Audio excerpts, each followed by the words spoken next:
Welcome to Tuesdays with Tom, a Procurious podcast series featuring exclusive insights from Tom Derry, CEO of the Institute for Supply Management. The topic of today's podcast is risky business. Procurious Founder Tania Seary will discuss with Tom the fallout that we can expect to see from a supply chain scandal, common sense risk management, and what to do when a risk event takes place. Over to you, Tania and Tom. Today we're faced with really complex supply chain challenges. In fact, it's hard to think about an area of business that modern procurement doesn't touch. Employment law, climate change, human rights. As the complexity of our supply chains have increased, so too have the number of issues we need to deal with. And our CEOs know it too. Supply chain disruption is often quoted now as their number one concern, because they know that supply chain failures can have a dramatic impact on their public reputation and therefore their share price. And we know there's been some very public examples. Tom, today let's explore this whole concept of risk management. And I guess my first question for you is, what kind of fallout is a company likely to see as a result of a supply chain scandal? Well, there's just so many areas of potential damage to a company from one of these headlines when it gets into the newspapers. We can talk about all different aspects of them. From a board point of view and from a CEO's point of view, there was some academic research published by a professor out of Georgia Tech here in the United States a few years back, and it was a really interesting finding. If there was a publicly announced supply chain disruption, then that company experienced, relative to its peer companies, a lower stock price for a period of at least 5 years after the event compared to the peer company. So you're talking about catastrophic destruction of, market cap and value in the case of some of these supply disruptions. So that's only one example. But another one is the permanent loss of sales. My daughter, she's 21 years old. She makes decisions about the consumer products she buys based on what she knows about this company's, social practices, sustainability practices. And if she hears something about a company that she doesn't agree with, that company's lost her business for the rest of her life, and she's only 21. We're talking about 60 or 70 or 80 years worth of sales. So, these events can be very damaging to companies. On the other hand, companies that have good social equity built up because of their practices, their practice around CSR and sustainability and other areas, they don't tend to suffer the same kind of really heavy damages that other firms do. In fact, some of them turn them into a commercial advantage. I'm really impressed with this company here in the United States called Patagonia. They publish they manufacture high-end gear for outdoorsmen and campers and hikers. Yeah, exactly. You can buy a T-shirt for $35 from Patagonia. Why would you do that, right? When you can buy a T-shirt for $5 from Target. Well, the answer is it's manufactured with a process that is for making the cotton, which is actually here in Arizona, in a way that's much less toxic to the environment. It uses far fewer harsh chemicals in producing that cotton and that T-shirt. So people will actually spend the money for the T-shirt because they know that it's made in an environmentally responsible way. And Patagonia's got lots of examples. So, there's the downside and the risk, the stuff that keeps you awake at night, but there's also the opportunity, if you're properly sort of focused on the right things and doing business the right way because it's good business, you'll probably suffer less harm than your competitors. Yes, and I think there's been a lot of research on that. Companies like Patagonia, or companies that have invested heavily in social procurement or causes which relate to their brand, bounce back a lot faster after one of these supply chain disruptions or scandals than others do. So, there's so many reasons to do the right thing throughout your supply chain.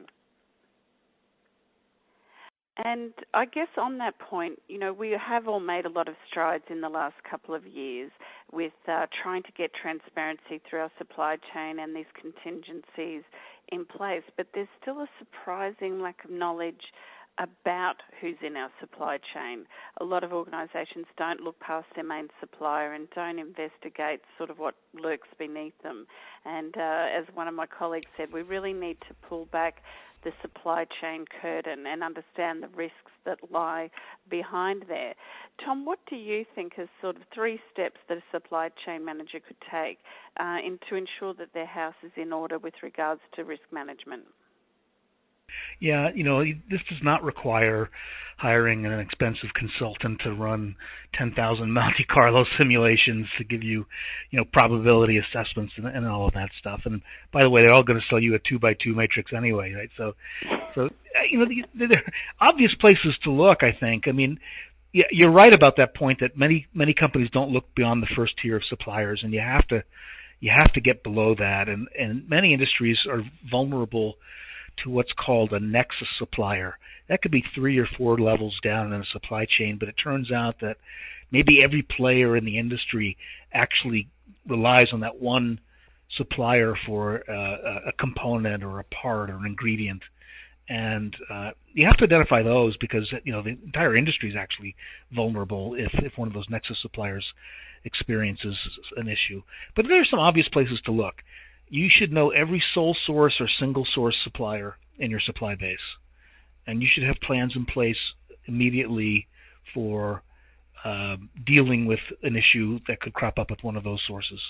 You need to be aware of geopolitical risk wherever you happen to have a supplier or a base of operations, and you have to understand that if something changes, if an industry gets nationalized, somebody wins an election or a referendum surprisingly, whatever it may be, what's your answer going to be if a scenario like that develops?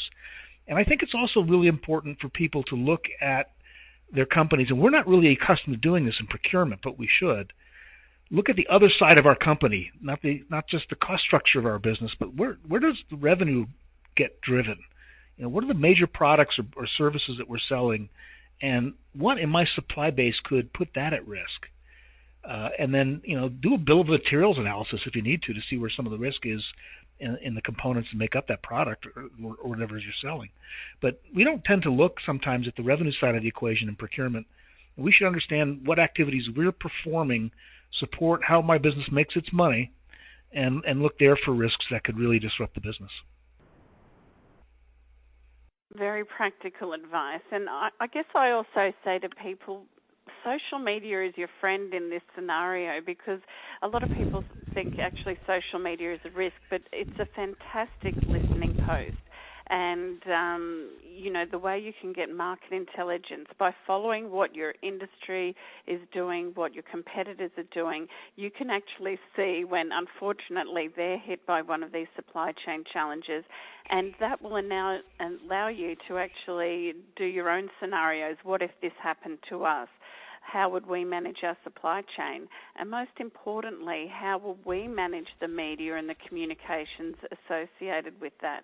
And we had some great advice from one of our contributors on Procurious, and actually an Australian, Bernard Salt, who was actually himself in the middle of a media storm on a comment that he made. And his advice was hold fast, don't panic, and wait 1 week.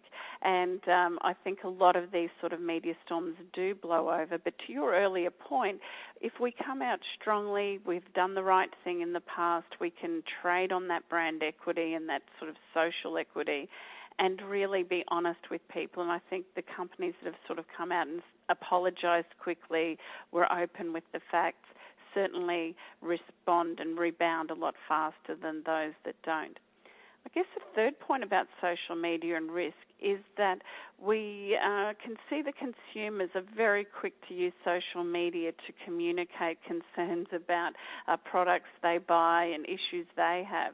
But are we using that as a profession? Are we using those social media tools enough within our own group of professionals to share information quickly about supply chain challenges?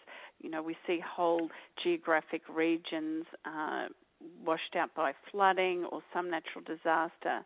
And if we were to use social media a lot more effectively, we could all help each other and respond to some of these challenges. So there's some real opportunities for procurement and supply chain in using social media, I think, to respond to these risks.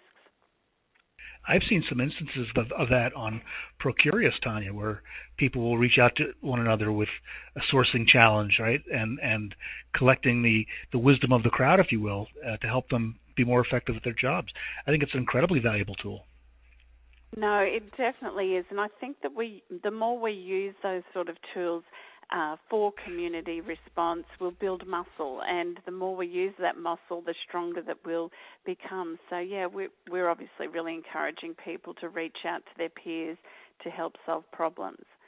I mean, I've offered a few tips there, Tom, if you're faced with some sort of major fallout in your supply chain, but what are some of the things that you'd recommend to our listeners to minimizing the fallout? Well, I really like the point that Bernard made about, wait 1 week. I think a lot of us, in the heat of the moment, it's very natural human feeling to get a little defensive because you're being criticized, and you want to get out there with a defense or point out, really the fault lies with someone else, and it's inevitably a mistake to do that. And I think we have to just not give in to that immediate instinct to blame, deny, and defend. That's what the human nature response would typically be, and instead take a measured view of what's going on.